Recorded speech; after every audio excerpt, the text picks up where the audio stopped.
Salam sejahtera dan salam PMU Gelang. Nama saya Edmund Chong Kikian dan ini merupakan video presentation project dalam semester 5 ini, iaitu di bawah topik etika dan peradaban dalam penggunaan teknologi maklumat dan komunikasi.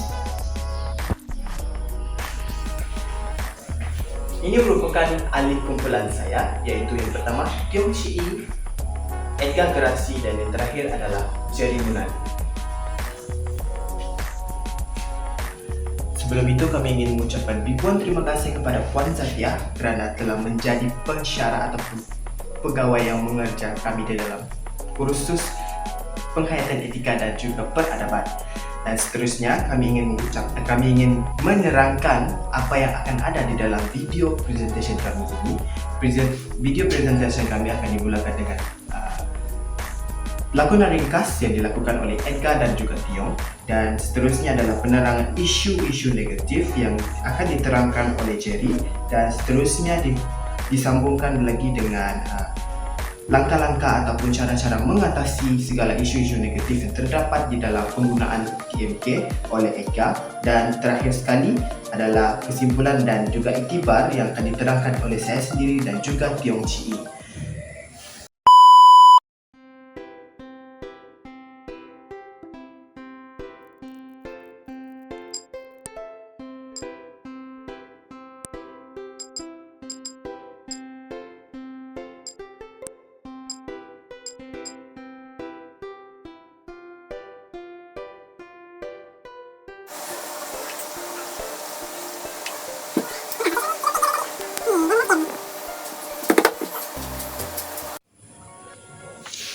Seterusnya, setelah melihat ataupun menyaksikan video lakonan ringkas yang dilakukan oleh Edgar dan juga Tiong tadi, isu-isu negatif yang kita boleh kaitkan ataupun kita boleh nampak yang sering dikaitkan dalam penyalahgunaan TMK di kalangan masyarakat kita adalah di mana berlakunya scam, penyebaran informasi-informasi palsu, dan juga privasi informasi diri sendiri sangat tidak aman.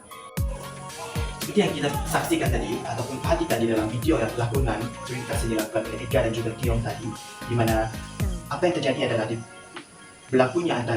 berlakunya scam antara pembeli dan juga penjual, iaitu penjual menipu si pembeli kerana untuk menjanakan hasil, dan setelah pembelian mungkin ini merupakan salah satu kesalahan yang selalu dilakukan oleh pihak pembeli, di mana mereka tidak mengambil langkah yang sewajarnya untuk memastikan penjual mempunyai mungkin sijil yang betul ataupun sijil yang telah disahkan, ataupun juga pembeli tidak memastikan penjual tersebut mempunyai berbagai keberkesanan ataupun mempunyai berbagai sokongan yang sepatutnya untuk menjadi penjual yang secara atas tadi.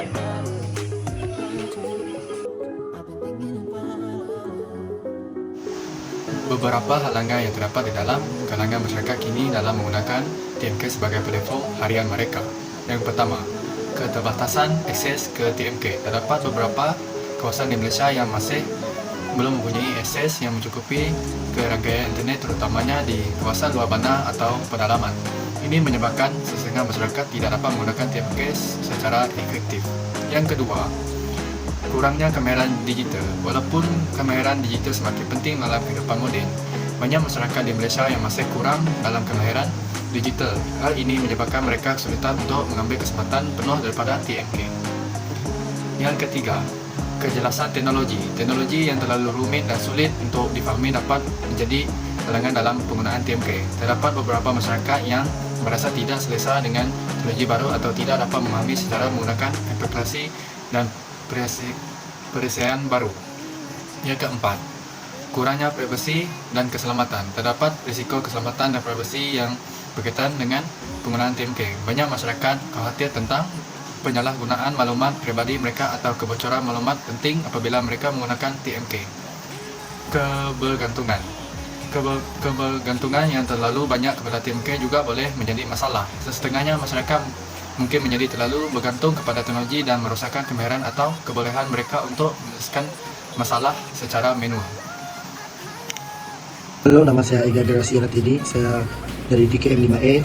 Nomor metrik saya adalah DKM F 2016. Sekarang ni saya akan memberikan langkah-langkah untuk mengatasi masalah yang mengkaitkan masyarakat yang dengan isu-isu negatif berkenaan TMK oleh setiap pihak. Yang pertama, perlindungan data yang kuat. Implementasi langkah-langkah untuk melindungi dan data penggunaan seperti interupsi data, pengamanan jaringan dan penggunaan protokol keamanan yang canggih harus diperkuatkan. Upaya perlindungan data yang kuat akan membantu mencegah akses yang tak sah terhadap data pengguna. Yang kedua adalah kebijaksanaan privasi yang jelas. Penggunaan TMK harus diberikan kebijaksanaan privasi yang jelas oleh penyediaan pelayanan, termasuk informasi tentang data apa yang dikumpulkan, bagaimana data tersebut digunakan dan siapa yang memiliki akses ke data tersebut. Pengguna harus diberikan pilihan untuk mengawal penggunaan data mereka dan memberikan izin secara selektif. Yang ketiga adalah undang-undang dan regulasi perlu diwujudkan oleh pihak berkuasa. Malaysia telah mempunyai undang-undang yang mengatur privasi dan keamanan data seperti Akta Perlindungan Data Pribadi, iaitu PDPA, yang melibatkan perlindungan data pribadi penggunaan. Pihak berkuasa dapat menguatkan lagi implementasi undang-undang ini serta memastikan kepatuhan dari pengguna TMK untuk tidak melibatkan diri dalam aktiviti seperti menyebarkan info palsu dengan slogan tidak pasti jangan kongsi, dan juga membuka laman web yang telah dierorkan oleh pihak berkuasa dengan membuat naik VPN terlarang untuk kegunaan sendiri. Itu saja langkah-langkah yang untuk mengatasi masalah isu-isu negatif. Seterusnya adalah kesimpulan dalam etika dan peradaban dalam penggunaan teknologi maklumat dan komunikasi di Malaysia. Penggunaan teknologi maklumat dan komunikasi di Malaysia juga memunculkan beberapa isu negatif yang berkaitan dengan etika dan peradaban. Oleh itu, kesimpulan bagi isu-isu negatif, etika dan peradaban di dalam penggunaan teknologi maklumat dan juga komunikasi di Malaysia adalah: yang pertama, penyebaran informasi palsu. Penggunaan teknologi maklumat dan komunikasi telah memudahkan penyebaran informasi palsu atau boleh dikatakan fake news. Isu ini dapat menyebabkan kekeliruan dan ketidakpastian di kalangan masyarakat. Oleh itu, pengguna teknologi maklumat dan komunikasi harus berhati-hati dalam menyebarkan informasi dan berusaha untuk memverifikasi kebenaran maklumat yang diterima. Seterusnya adalah penyalahgunaan teknologi, di mana penyalahgunaan teknologi ini termasuk dalam penggunaan untuk aktiviti jenayah seperti penipuan dalam talian, penyebaran bahan lucah atau kegiatan cyberbullying telah menjadi isu yang semakin berkembang di dalam kalangan masyarakat kita. Individu yang harus bertanggungjawab dalam penggunaan teknologi dan pihak berkuasa perlulah memastikan undang-undang cyber dilaksanakan dengan ketat. Yang seterusnya adalah gangguan privasi, di mana penggunaan teknologi maklumat dan komunikasi telah memberikan kemudahan dalam mengumpulkan dan mengakses maklumat pribadi. Ini telah menyebabkan kebimbangan terhadap gangguan privasi dan kebocoran data pribadi.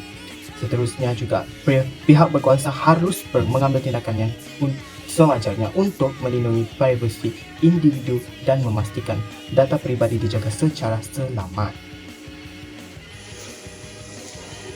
Terakhir sekali, kami ingin mengucapkan terima kasih kerana telah mengikuti kami sampailah ke penghujung video ini dalam pembelajaran, dan juga kami juga sangat bersyukur kerana dapat menyampaikan serba sikit ilmu berkenaan dengan tentang TMK dalam masyarakat kita dalam video yang mungkin pendek ini.